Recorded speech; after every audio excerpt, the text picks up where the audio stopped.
సిద్ధార్థ లూథ్రాకి ఆంధ్రప్రదేశ్ రాష్ట్ర ప్రజల సొమ్ము భారీ మొత్తంలో చంద్రబాబు కట్టబెట్టే ప్రయత్నం నడిపిస్తున్నారు.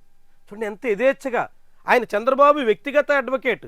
చంద్రబాబు స్కిల్ డెవలప్మెంట్ స్కామ్లో అరెస్ట్ అయిన తర్వాత ఆయన కోసం ఢిల్లీ నుంచి హుటాహుటిన వచ్చి వాలిపోయిన అడ్వకేటు. ఆయనకి ఇప్పుడు రాష్ట్రంలోని చిన్న పెద్ద కేసులన్నీ ప్రభుత్వం అప్పగిచ్చి ఆ పేరుతో ప్రభుత్వ డబ్బుల్ని భారీగా లూథ్రాకి కట్టబెట్టే ప్రయత్నం నడుస్తుంది. ఆ క్రమంలో ఇప్పటికే 7 కోట్ల రూపాయలు పైబడినటువంటి డబ్బులు సిద్ధార్థ లూథ్రాకి ఆంధ్రప్రదేశ్ రాష్ట్ర ప్రభుత్వం నుంచి ప్రజల సొమ్ము కట్టబెట్టేశారు. ఎలాంటి కేసులు చూడండి. గన్నవరంలో తెలుగుదేశం పార్టీ ఆఫీస్ మీద దాడి చేశారని కేసు, ఏదో లిక్కర్ స్కీమ్లో ఇంకేదో జరిగిందని కేసు, ఇంకెవరికో బెయిల్ పిటిషన్ మీద కేసు, ఇలాంటివన్నీ ఆయనకు అప్పగించి ఆ పేరుతో ఆయనకి భారీగా 7,14,00,000 రూపాయలు ఇప్పటి వరకు సిద్ధార్థ లూథ్రాకి ఆంధ్రప్రదేశ్ రాష్ట్ర ప్రజల సొమ్ము అధికారికంగా చేరిపోయింది. సరే ఎంత విడ్డూరంగా ఉందో. ఇంత తెగించి బరి తెగించి